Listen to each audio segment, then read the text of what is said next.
Hello and welcome to another of my YouTube videos. Today in the history of Cornish tin mines we're going to look at ladderways and the man engine. In this video we're revisiting the blue copper mine that need new ladders installed due to the old rusty steel ones. The ladders we've constructed for this job are made out of 4x2 timber with steel bars for runs. This is exactly how it would have been done 150 years ago. The tricky part of this job is that we have to lower the ladders down the shaft to a sub-level and then pull the ladders in. Due to construction methods, the ladders are pretty heavy and guiding them down the shaft is quite difficult.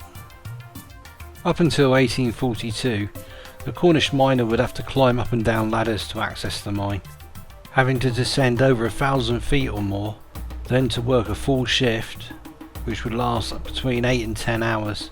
And then to climb all the way back out to daylight was absolutely exhausting. Many accidents occurred on the way back up due to fatigue.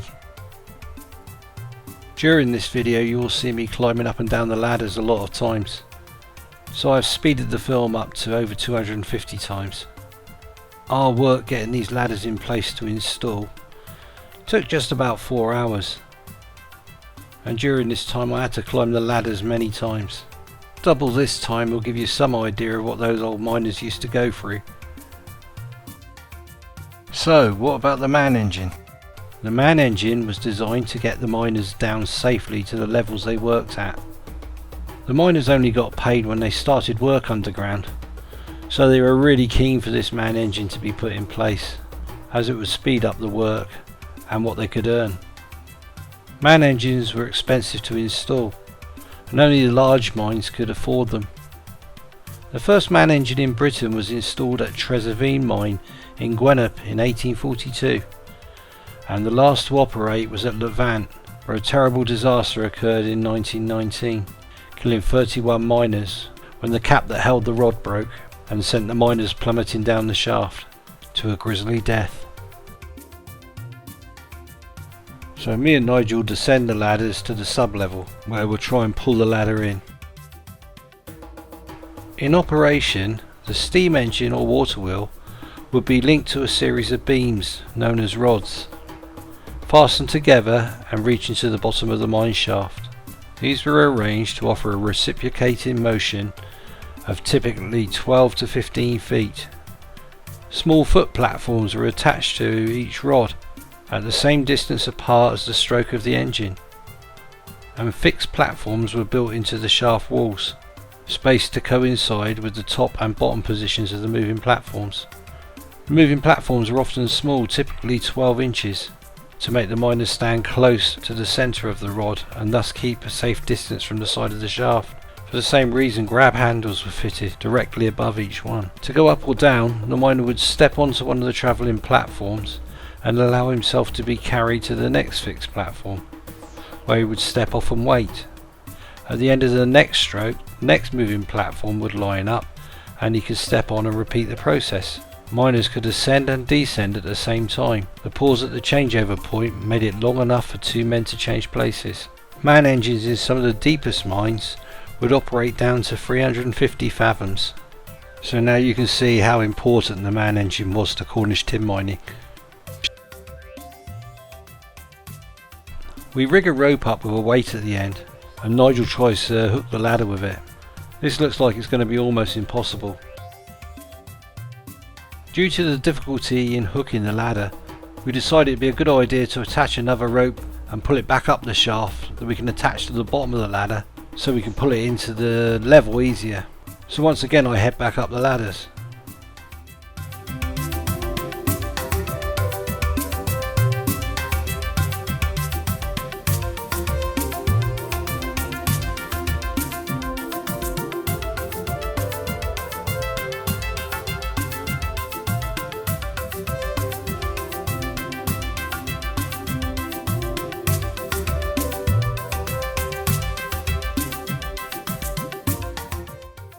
So I get to the fresh air again and tell Roger we need another rope, and Roger replies, "Oh, there's a rope down to the bottom level attached to a ladder." So back down the ladder I go. The Gazman man engine was designed by Michael Loan. he used a double rod design driven by a water wheel.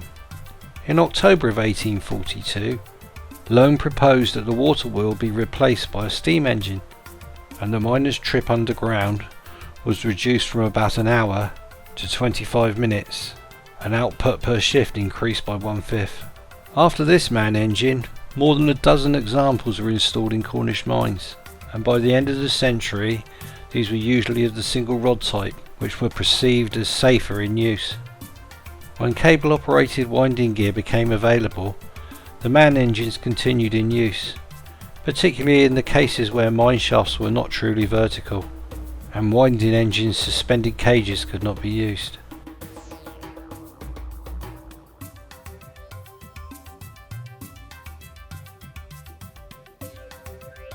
Ah, here's the rope, and I don't believe it, but it is stuck. So I'll have to climb down the ladders that we're going to replace and find out what's jamming it.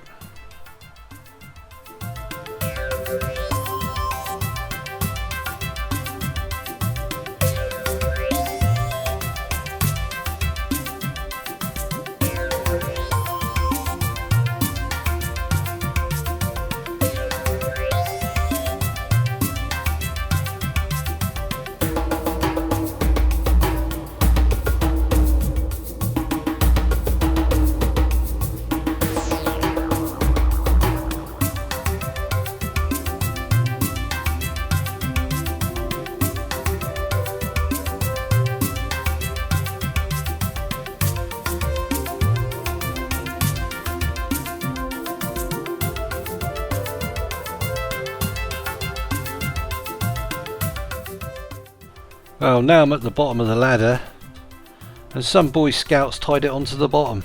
So I untie it, and guess what? Climb back up the ladders to the sub-level.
At this stage, Nigel's managed to get the ladder back into the sub-level with the aid of a small hook.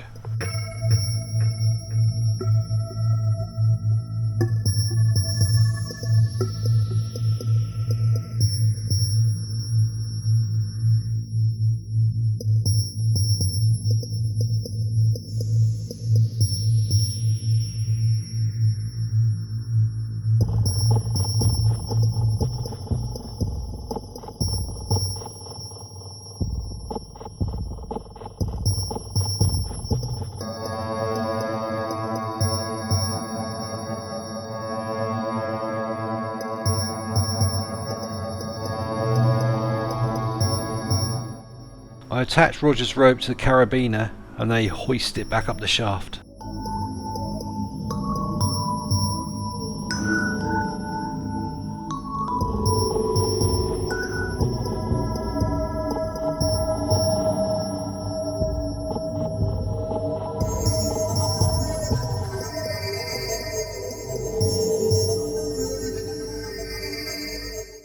And now I've got to climb back up the ladders again to put the second ladder down the shaft.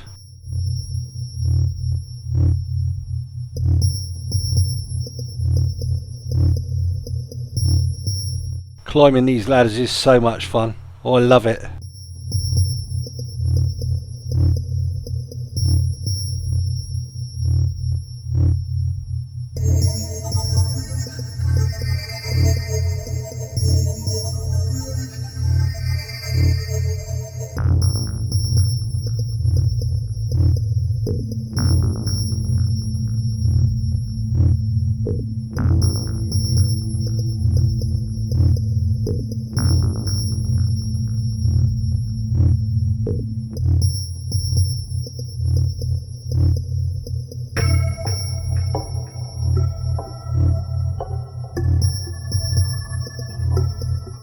So here we go, lowering the second ladder down the shaft. At least it's not raining.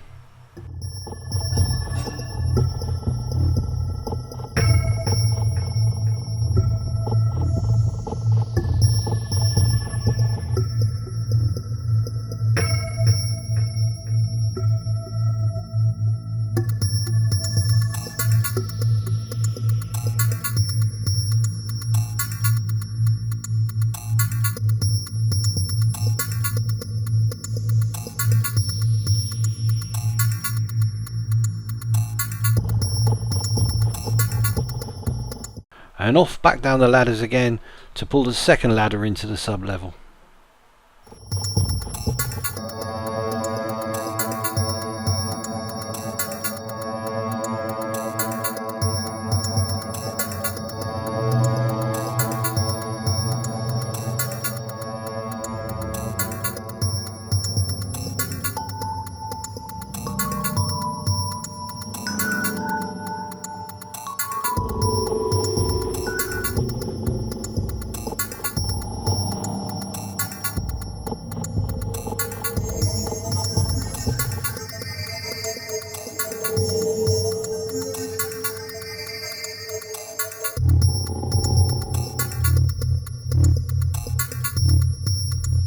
Now we can pull this ladder into the sub-level.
Nigel's just found an old artefact. It's part of an old oil lamp.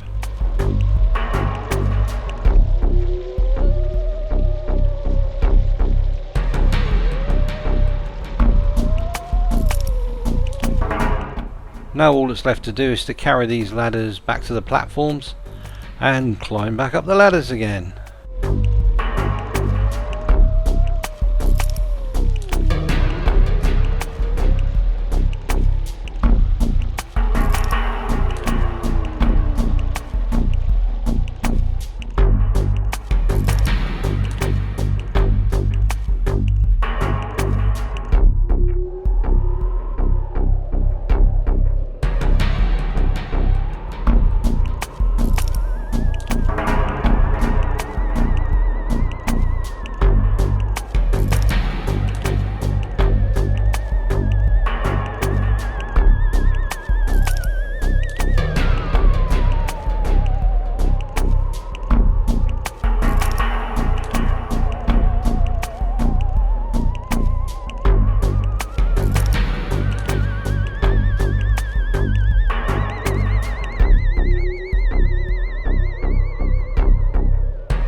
Here is one of the two resident toads in the shaft. Both are very light in colour. This is due to lack of sunlight. However, I feel it would be unfair to take them back up to the surface because the sunlight would probably kill them. But anyway, they get plenty of food falling down the shaft.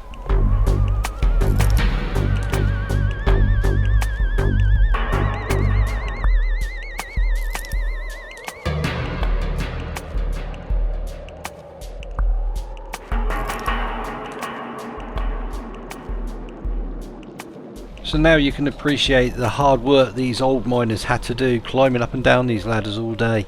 I'm aching now, I can just imagine how much they must have been aching.